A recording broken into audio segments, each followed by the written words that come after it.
இங்க நம்மளை பத்தி அவதூறு பரப்புறதோட மட்டும் இல்லாம இப்ப நம்ம மக்கள் மேலேயும் அவதூறு பரப்ப ஆரம்பிச்சிட்டாங்க. மக்கள் நமக்கு ஓட்டு போட்டது தப்பான், குடும்பம் குடும்பமா நமக்கு ஆதரிச்சது தப்பான். இது இப்ப இல்ல, நான் சொல்றது எம்ஜிஆர் அவர்கள் காலத்திலிருந்தே. அப்பவே அவர் ஜெயிச்சப்போ அதே மக்களை தப்பு தப்பா பேசுறது.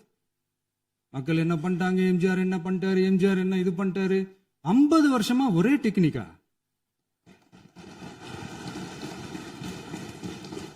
டெக்னாலஜி எல்லாம் மாறி வேற எங்கேயோ போயிட்டு இருக்கு. பஸ்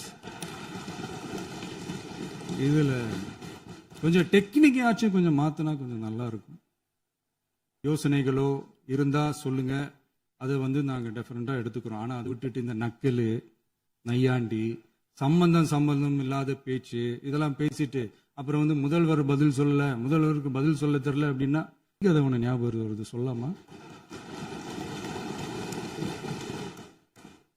ஒரு ஊர்ல ஒரு பெரியவர் வெயில் ரொம்ப ஜாஸ்தியா இருக்குன்னு சொல்லிட்டு கண்ணுக்கு மேல கை வச்சுக்கிட்டு இப்படி சுத்தி முத்தி தேடிக்கிட்டு இருந்தாராம். அப்ப கூட இருந்த ஒரு சின்ன பையன், என்ன தேடுறீங்க அப்படின்னு கேட்டானா. அதுக்கு அந்த பெரியவர் சொன்னாரா, அது ஒண்ணு இல்ல தம்பி, உங்க அப்பா இங்கதான் இருப்பாருன்னு சொன்னாங்க, அதான் தேடிக்கிட்டு இருக்கேன். எங்க உங்க அப்பாவையா காணோம்?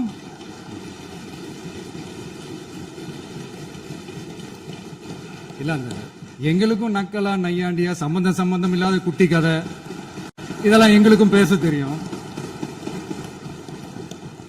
அந்த கதையில பெரியவர் அப்படி சொன்னாராம், தப்பா எடுத்துக்காதீங்க. அந்த கதையில பெரியவர் அப்படி கேட்டாராம்.